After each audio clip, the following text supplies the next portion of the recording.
Hey guys, Purabi Diary Requirement 2025 ৰ কাৰণে notification আহিছে যত আপুনি multiple vacancies ৰ কাৰণে apply কৰিব পাৰিব। কেতিয়াৰ পৰা apply start হ'ব, কেতিয়ালৈকে আপুনি apply কৰিব পাৰিব, eligibility criteria কি কি লাগিব, কেনেকৈ আপুনি apply কৰিব তাৰে complete details মই আপোনাক এই ভিডিঅ'ত provide কৰিম। প্ৰথমতে আপুনি ভিডিঅ'টো complete চাই ল'ব, তাৰ পিছত যদি এইটো requirement related কোনো ধৰণৰ question থাকে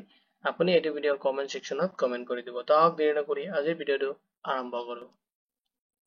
Purabi Diary Guwahati Requirement 2025 ৰ কাৰণে আহিছে notification খিনি আৰু তাৰে complete details মই আপোনাক এই ভিডিঅ'ত provide কৰিম।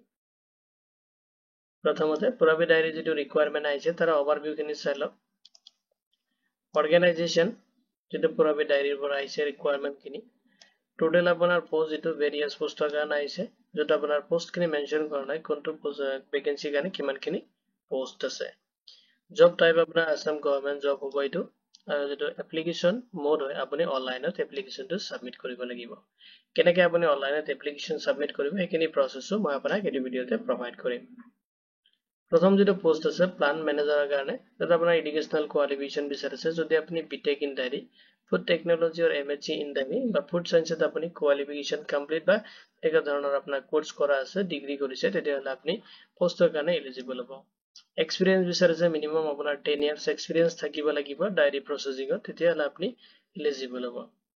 নেক্সট পোষ্ট আছে assistant manager যত আপোনাৰ কোৱালিফিকেশন বিচাৰিছে যদি আপুনি BTech in dairy food technology MSc in dairy or food সায়েন্সত যদি আপোনাৰ তেনেকুৱা কোৰ্স কৰা আছে বা তেনেকুৱা ডিগ্ৰী আপুনি কমপ্লিট কৰিছে তেতিয়াহলে পোষ্টৰ কাৰণে বা পোষ্টখিনিৰ কাৰণে এলিজিবল হ'ব। Experience বিচাৰিছে 5 years plus আপোনাৰ Diary production and quality assurance ৰ ওপৰত আপোনাৰ knowledge থাকিব লাগিব, experience থাকিব লাগিব, তেতিয়াহলে আপুনি পোষ্টৰ কাৰণে এলিজিবল হ'ব।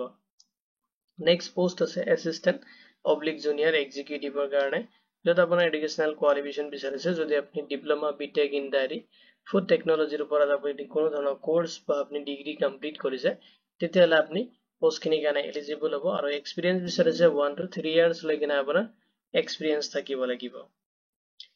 Next post আছে assistant and junior executive যেটো plant maintenance ৰ কাৰণে হ'ব যত আপোনাৰ কোৱালিফিকেশন বিচাৰিছে যদি আপুনি ডিপ্লোমা কৰিছে বা বিটেক ইন মেকানিকেল বা ইলেক্ট্ৰিকেল ইঞ্জিনিয়াৰিংত আপুনি কোনো ধৰণৰ ডিগ্ৰী বা ডিপ্লোমা কমপ্লিট কৰিছে তেতিয়াহলে আপুনি পোষ্টখিনিৰ কাৰণে এলিজিবল হ'ব। এক্সপিৰিয়েন্স বিচাৰিছে 1 to 3 years আপোনাৰ এক্সপিৰিয়েন্স থাকিব লাগিব plant maintenance ত তেতিয়াহলে আপুনি এলিজিবল হ'ব। Next post আছে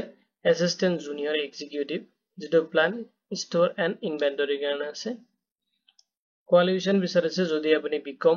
ডিপ্লোমা ইন সাপ্লাই চেইন মেনেজমেন্টত আপুনি তেনেকুৱা ধৰণৰ কোৰ্স কমপ্লিট কৰিছে বা ডিগ্ৰী কমপ্লিট কৰিছে তেতিয়াহলে আপুনি পোষ্টখিনিৰ কাৰণে এলিজিবল হ'ব। এক্সপিৰিয়েন্স বিচাৰিছে 1 to 3 years আপোনাৰ ইনভেন্টৰী মেনেজমেন্টত আপোনাৰ এক্সপিৰিয়েন্স থাকিব লাগিব তেতিয়াহলে আপুনি পোষ্টখিনিৰ কাৰণে এলিজিবল হ'ব। নেক্সট পোষ্ট আছে assistant oblique junior executive ৰ কাৰণে যত আপোনাৰ কোৱালিফিকেশন বিচাৰিছে যদি আপুনি পিএইচডি বা এমএসসি ইন ফুড সায়েন্স বা মাইক্ৰোবায়োলজিৰ ওপৰত আপুনি কোনো ধৰণৰ কোৰ্স কমপ্লিট কৰিছে বা ডিপ্লোমা বা ডিগ্ৰী কমপ্লিট কৰিছে তেতিয়াহলে আপুনি পোষ্টখিনিৰ কাৰণে এলিজিবল হ'ব।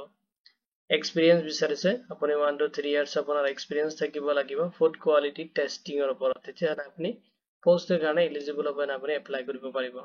নেক্সট আপোনাৰ পোষ্ট আছে মেনেজাৰ অব্লিক মাৰ্কেটিংৰ ওপৰত যেটো সেলছ এণ্ড ডিস্ট্ৰিবিউচনৰ ওপৰত হ'ব। এডুকেশনাল যেটো কোৱালিফিকেশন বিচাৰিছে আপুনি এমবিএ কৰা হ'ব লাগিব মাৰ্কেটিংৰ পৰা তেতিয়াহলে আপুনি পোষ্টৰ কাৰণে এলিজিবল হ'ব। লগতে এক্সপিৰিয়েন্স বিচাৰিছে 8+ year আপোনাৰ এক্সপিৰিয়েন্স থাকিব লাগিব মানে 8 years plus আপোনাৰ এক্সপিৰিয়েন্স থাকিব লাগিব তেতিয়াহলে আপুনি এলিজিবল হ'ব। নেক্সট আপোনাৰ যেটো পোষ্ট আছে এসিস্ট্যান্ট মেনেজাৰ যেটো মাৰ্কেটিংৰ কাৰণে আছে আপোনাৰ কোৱালিফিকেশন বিচাৰিছে আপুনি এমবিএ কৰা হ'ব লাগিব ইন মাৰ্কেটিংত লগতে আপোনাৰ 3 years plus এক্সপিৰিয়েন্স থাকিব লাগিব সেলছ এণ্ড ডিস্ট্ৰিবিউচনৰ ওপৰত। নেক্সট যেটো পোষ্ট আছে assistant oblique junior executive যেটো মাৰ্কেটিংৰ কাৰণে বিচাৰিছে আৰু কোৱালিফিকেশন বিচাৰিছে যদি আপুনি graduate plus post graduate diploma in মাৰ্কেটিংত কৰা হৈছে আপুনি বা কৰিছে তেনেকুৱা ধৰণৰ কোৰ্স বা ডিগ্ৰী বা ডিপ্লোমা আপুনি কমপ্লিট কৰিছে তেতিয়াহলে আপুনি পোষ্টখিনিৰ কাৰণে এলিজিবল হ'ব। লগতে বিচাৰিছে 1 to 3 years আপোনাৰ এক্সপিৰিয়েন্স থাকিব লাগিব তেতিয়াহলে আপুনি পোষ্টখিনিত এপ্লাই কৰিব পাৰিব। এতিয়া চাওক কেনেকৈ আপুনি এপ্লাই কৰিব এপ্লাই কৰাটো আপোনাৰ প্ৰসেসটো অনলাইনত কৰিব লাগিব। Purabi Diary যেটো অফিচিয়েল ওয়েবসাইট তাতে আপুনি ভিজিট কৰিব লাগিব তাৰ পিছত আপুনি এপ্লাই কৰিব লাগিব। ইম্পৰ্টেন্স লিংকখিনি মই আপোনাক এই ভিডিওৰ ডেসক্ৰিপচনত প্ৰভাইড কৰি দিম এটা চাওক এটা পুৰাবি ডায়েৰী যিটো ৰিকুৱাৰমেণ্ট আহিছে তাৰ যিটো অফিচিয়েল নটিফিকেশ্যন এনেকৈ দি আছে এডভাৰটাইজমেণ্টটো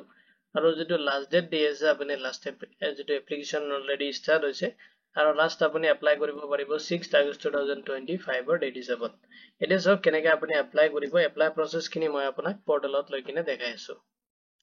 তো পুৰবি ডায়েৰীৰ যিটো অফিচিয়েল ৱেবছাইট আছে এইটো লিংক মই আপোনাক এইটো ভিডিঅ'ৰ ডেছক্ৰিপশ্যনত প্ৰভাইড কৰি দিম তাতে যদি আপুনি ক্লিক কৰে ডাইৰেক্টলি আপুনি এইটো পুৰবি ডায়েৰীৰ যিটো অফিচিয়েল ৱেবছাইট আছে তাতে ভিজিট কৰিব পাৰিব আৰু ভিজিট কৰাৰ পিছত চাওক আপুনি ওপৰত চাব যিটো হোম মেনু বাটন থাকে তাতে আপোনাৰ কেৰিয়াৰ অপচনটো দি আছে জাস্ট আপুনি ক্লিক কৰিব লাগিব কেৰিয়াৰ অপচনটো তাৰ ক্লিক কৰাৰ পিছত এনেকৈ এটা যিটো কেৰিয়াৰ পৰ্টেল আছে মানে পেজটো ওপেন হৈ যাব এটা চাই লওক যেটো আপোনাৰ ৰিকুৱাৰমেণ্ট আহিছে গোটেইখিনি এটা ডিটেইলছখিনি দি আছে এপ্লাই যেটো অলৰেডি ষ্টাৰ্ট হৈছে আৰু লাষ্ট আপুনি এপ্লাই কৰিব পাৰিব 6 আগষ্ট 2025 ৰ ডেটটো দি আছে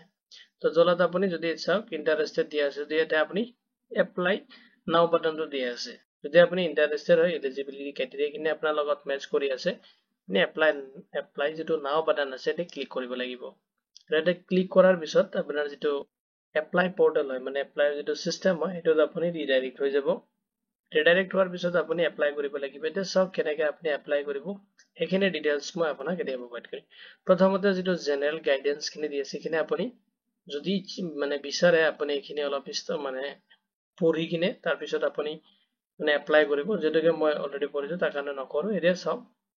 অলৰেডি হেভ এন একাউন্ট যদি আপোনাৰ আছে তেতিয়াহলে আপুনি লগইন কৰিব লাগিব যদি নাই আপুনি প্ৰথমতে ৰেজিষ্ট্ৰেচন কৰিব লাগিব আপোনাৰ এপ্লিকেশনটো তো এতিয়া চাওক এটা আপুনি ক্লিক কৰিব লাগিব যেটো হেভ এন একাউন্ট লগইন অপচনটোত আপুনি ক্লিক কৰিব তলত তাৰ পিছত এনেকৈ এটা পেজ আহি যাব যদি আপুনি ৰেজিষ্ট্ৰেচন কৰিছে তেতিয়াহলে আপোনাৰ এটো ইউজাৰ আইডি বা ইমেইল আইডি দিব পাসওয়াৰ্ড দি কিনে আপুনি কৰিব এতিয়া চাওক যদি আপোনাৰ কোনো ধৰণৰ একাউন্ট নাই তেতিয়াহলে আপুনি তলত চাব সাইন আপ অপচনটো দি আছে আপুনি জাস্ট ক্লিক কৰিব লাগিব ক্লিক কৰাৰ পিছত আপুনি সাইন আপ অপচনত প্ৰথমতে আপুনি নেমটো দিব আপোনাৰ যেটো নেম হয় এটো দিব লাগিব email ID and sign up বাটনত আপুনি ক্লিক কৰিব লাগিব আপোনাৰ সাইন আপ প্ৰসেছখিনি কমপ্লিট হ'ব এতিয়াৰ পৰা আপোনাৰ ডিটেইলছখিনি ফিল আপ কৰি কিনে আপোনাৰ এপ্লিকেশনটো আপুনি ফাইনাল সাবমিট দিব পাৰিব এটো ৰিকুৱাৰমেণ্ট ৰিলেটেড যদি কোনো ধৰণৰ কোৱেশ্চন থাকে আপুনি এটো ভিডিঅ'ৰ কমেন্ট সেকশনত কমেন্ট কৰি দিব ভিডিঅ'টো চোৱাৰ বাবে ধন্যবাদ দি কিনে মই আজিৰ ভিডিঅ' ইমানতে সামৰিছো